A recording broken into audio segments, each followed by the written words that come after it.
जय श्री राधा कृष्ण। नशा था तुम्हारे नाम का जिसमें हम खो गए, हमें पता भी ना चला कि हम कब श्री श्याम के हो गए। जय श्री श्याम। खाटू नरेश श्याम बाबा कलयुग के देव हैं, भक्तों का सहारा, उनका आसरा, उनके प्राणाधार है। किसी भी श्याम प्रेमी से पूछ लेना तो वो यही कहेगा कि श्याम बाबा के सहारे मेरी गाड़ी, वो जाने उनका काम जाने। भक्तों को अपने इष्ट, अपने प्रभु पर अटूट प्रेम भाव और समर्पण होता ही है। वो अपनी जिंदगी को उन्हीं को अर्पण करके रखते हैं। अच्छा, इतिहास गवाह है, मेरे प्रभु ने भक्तों के लिए ऐसे ऐसे कार्य किए हैं जिनका होना असंभव होता है, और शायद इसी को चमत्कार कहते हैं।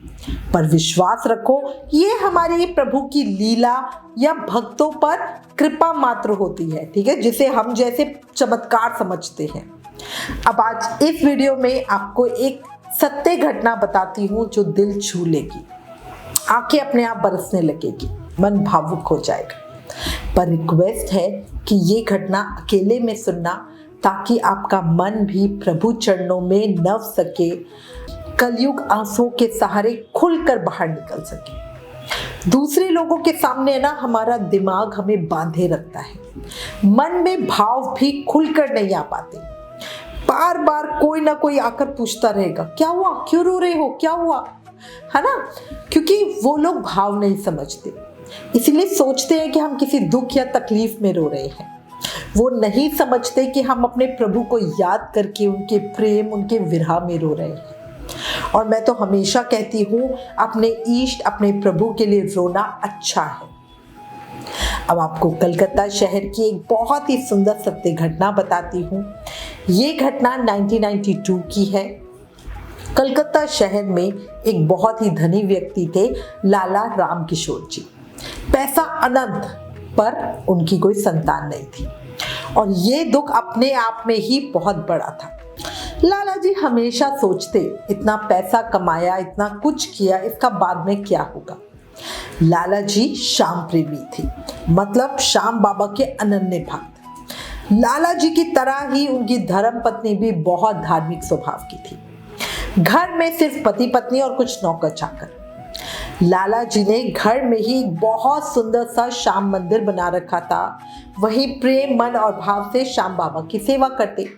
हर महीने नियम से खाटू धाम जाते। पर वो कहते हैं ना, किसी को जमीन तो किसी को आसमान नहीं मिलता। यही लाला जी का हाल था। पैसा, भक्ति बहुत थी, पर संतान के लिए हमेशा दुखी रहती थी। उन्होंने बहुत से ज्योतिषाचार्य को अपना हाथ दिखाया, और सब कहते थे कि उनके हाथों की लकीरों में संतान का सुख है ही नहीं। एक बार लाला जी ने एक छोटे से बच्चे को गोद ले लिया, उसका पालन पोषण किया और उसको खूब प्यार से पाला।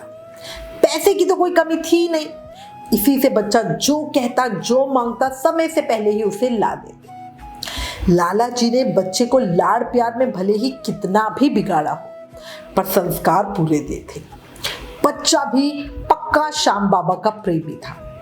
स्कूल जाने से पहले श्याम बाबा की धोख लगाता, शाम चालीसा का पाठ करके फिर स्कूल जाता। मतलब सोचो, आजकल तो बच्चे समय से उठकर समय पर स्कूल पहुंच जाएं, यही बड़ी बात है ना। पूजा पाठ करने में तो उनके लिए समय ही नहीं होता। पर सच्ची बच्चों में ये संस्कार जरूर डालें। दो बातें, बच्चे या बड़े घर से निकलने से पहले अपने इष्ट, अपने प्रभु को प्रणाम जरूर करें, और कभी खाली पेट घर से ना निकले। मतलब कई बार ऐसा होता है ना कि हमें बहुत जल्दी सुबह जाना होता है, तो लोग भूखे पेट ही चले जाते हैं। ये बिल्कुल अच्छा नहीं होता, और घर में ये दो रूल बना ही लो, याद रखना। अब वापस प्रसंग की ओर। लाला जी के प्यार और श्याम बाबा की कृपा से धीरे धीरे बच्चा बड़ा होने लगा। जब विवाह योग्य हो गया तो सब और उसके विवाह के लिए लड़की देखी जाने लगी। हर माँ बाप के दिल में ये खुशी रहती है कि बच्चे का विवाह किया जाए, बच्चे का विवाह किया जाए, उसका घर बस जाए। बच्चे का विवाह हर माँ बाप के लिए एक जिम्मेदारी का विषय होता है। लाला जी ने एक लड़की को फाइनल किया और उसके परिवार में शादी की बात चलाई। इतने बड़े परिवार से रिश्ता आना तो हर किसी के लिए सौभाग्य की बात थी। रिश्ता पक्का करने के लिए लाला जी ने लड़का लड़की दोनों की कुंडली ज्योतिषाचार्य को दिखाई। ज्योतिषाचार्य बोले, लाला जी इस बच्चे की शादी मत करना, इसकी जिंदगी नहीं है। अब तो भाई ये सुनकर पूरे घर में मातम का सा माहौल हो गया। लाला जी बड़े परेशान हो गए। उन्होंने कुछ और पंडितों को भी बुलाकर लड़के की कुंडली दिखाई, पर सबका यही कहना था कि लड़के की उम्र बहुत छोटी है। लाला जी बहुत परेशान थे। वो इस बात से बड़ा दुखी थे। उन्होंने बड़े से बड़ी ज्योतिषाचार्यों को बुलाया, दिखाया, पर सबने वही बात कही कि लाला जी इस बच्चे की शादी मत करना, इसकी जिंदगी नहीं है। सेठ जी को अपने श्याम बाबा पे पूरा विश्वास था। उनके दिल में श्याम बाबा के प्रति पूर्ण श्रद्धा भक्ति थी। उन्होंने घर में बहुत बढ़िया कीर्तन किया, अपने घर पर श्याम बाबा के नाम की जोत जगाई और बच्चे की सगाई तय कर दी। सगाई के साथ साथ ही उसकी शादी भी कर दी। बच्चे की शादी हो गई। कुछ महीने आराम से बीते, पर विधि का विधान या कर्मों का फल। शादी के बाद 5वें महीने में जो बेटा था, उसकी बड़ी आंत अपने आप एक दिन फट गई।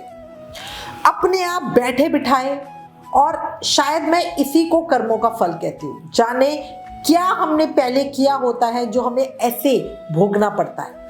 शहर के बड़े हॉस्पिटल में बेटे को एडमिट कराया। उसकी हालत बहुत नाजुक थी। डॉक्टर ने तुरंत ऑपरेशन किया। पेट में ट्यूमर था, बहुत बड़ा फोड़ा। 14-15 घंटे तक ऑपरेशन लगातार चलता रहा। अच्छे से अच्छे डॉक्टरों ने ऑपरेशन किया। ट्यूमर फटने से और बड़ी आंत फटने से खून बहुत अधिक निकल गया था। साथ ही ट्यूमर का जो गंध होता है वो शरीर के और ऑर्गन्स में और हिस्सों में फैल गया था, जिसकी वजह से पूरे शरीर में बुरी तरह इन्फेक्शन हो गया। डॉक्टर्स ने हाथ खड़े कर लिए। शरीर पर दवाई भी असर नहीं कर रही थी। डॉक्टर्स ने साफ जवाब दे दिया कि ये लड़का बेहोश है, उसे होश नहीं आ रहा और अब उसके पास बहुत कम समय बचा है, कभी भी कुछ भी हो सकता है। लाला जी, उनकी पत्नी और लड़के की पत्नी, तीनों का रो रो के बुरा हाल था। लाला जी हॉस्पिटल से घर आए। जो जोत उन्होंने जगाई थी वो बुझी पड़ी थी।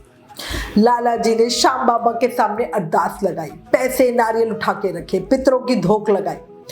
उसी समय खाटू धाम से लाला जी के एक परिजन उनके घर पर प्रसाद देने आए।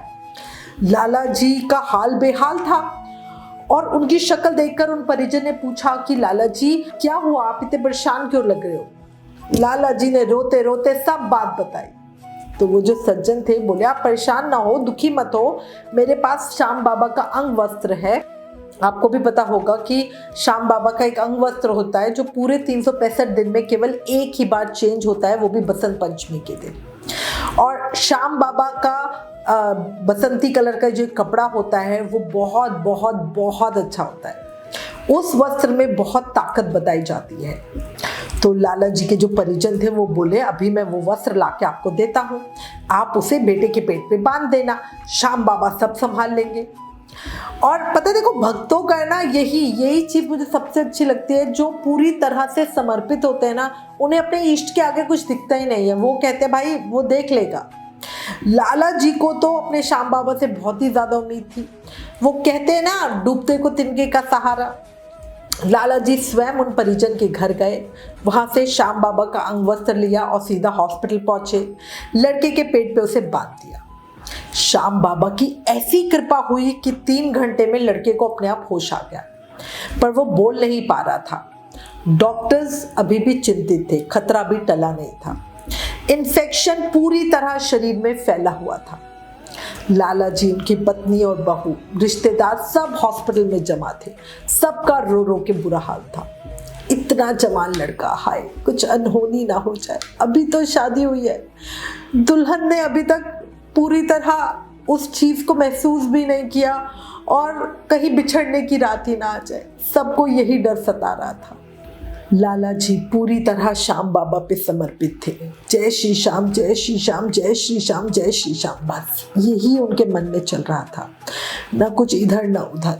आंखों से आंसू अपने आप बहे जा रहे थे, अपने आप बहे जा रहे थे। और होता भी क्यों नहीं। एक ही लड़का, ऐसे तैसे संतान मिली और मतलब इस तरह की घटना। और जिस तरह से देखो डॉक्टर्स बता रहे हैं कि इतना बड़ा ट्यूमर था और पता भी नहीं चला। मतलब कुछ तो कभी तो कुछ होता, वो एकदम ही फट गया, उसके बाद पता चला। यही अपने आप में पता है एक बहुत बहुत अच्छा। कई बंदे तो बीमारी में गए कि हमारे पास पैसा नहीं है, इलाज नहीं करा सकते, बट लाला जी के पास तो सब कुछ था। लाला जी सोच रहे थे, हाय अपने कर्मों पे पछता रहे थे, मैंने क्या बुरा किया था जो मेरे बच्चे को ऐसे भोगना पड़ रहा है। तभी एक नर्स लाला जी को बुलाने आई। बड़े डॉक्टर साहब उन्हें बुला रहे थे। लाला जी के साथ उनके एक परिजन थे, वो भी डॉक्टर के रूम में पहुंचे। डॉक्टर साहब ने बताया कि अमेरिका के एक बहुत बड़े एक्सपर्ट सर्जन हैं जो भारत में आए हुए हैं। वो विदेश में अमेरिका में काम करते हैं और किसी पर्सनल काम से इंडिया कोलकाता ही आए हुए हैं। लाला जी उन्हें बुला सकते हैं अपने लड़के को दिखाने के लिए। डॉक्टर साहब की बात सुनकर लाला जी को थोड़ा चैन आया। लाला जी ने कहा कि आप उन्हें तुरंत बुलवा लो, जो भी पैसा खर्च हो, आप पैसे की खर्च की चिंता मत करना, मैं सब कुछ भेज दूंगा, पर मेरे बच्चे को बस सही कर दीजिए, मेरे बच्चे को बचा लीजिए। और जो डॉक्टर साहब थे उन्होंने कहा ठीक है, हम उन्हें अभी बुला लेते हैं। उन बड़े सर्जन से कांटेक्ट किया गया और श्याम बाबा की ऐसी कृपा हुई कि वो ऑपरेशन करने को तैयार हो गए। लड़के को फिर से ऑपरेशन थिएटर में ले जाया गया। ऑपरेशन फिर से 15 घंटे चला।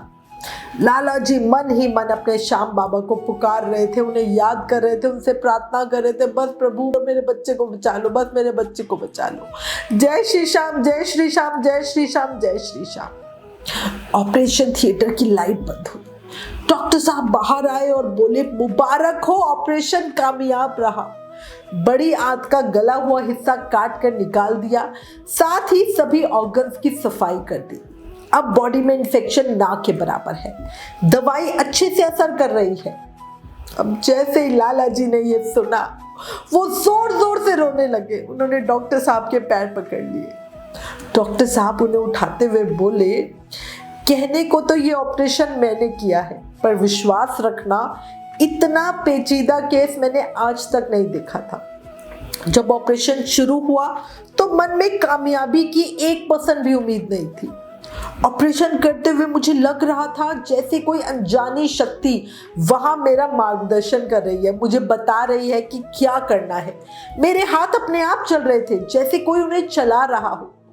कोई तो अनजानी शक्ति अंदर उस लड़के के साथ है और उसके रहते उसे कुछ भी नहीं हो सकता। ये कहते हुए डॉक्टर साहब भी भावुक हो गए और लाला जी का हाल तो मैं आपको शब्दों में बता ही नहीं सकती। लाला जी बोले, वो शक्ति कोई और नहीं, मेरे श्याम बाबा है, मेरे श्याम बाबा है, जो मेरे बच्चे को बचाने स्वयं आए। सच्ची लाला जी का लड़का कुछ ही दिनों में बिल्कुल ठीक हो गया और आज तक वो ठीक है। देखो, जहां ज्योतिषाचार्य को लगता था कि उस बच्चे की जिंदगी नहीं है, वो समझो श्याम बाबा की कृपा से आज भी ठीक है। ऐसा नहीं कि ज्योतिष गलत कह रहे थे, शायद लड़के की रेखा तो सही कह रही थी, पर हमारे बाबा श्याम ने लड़के का हाथ पकड़कर रेखा ही बदल दी। क्यों सही कह रही हूं ना?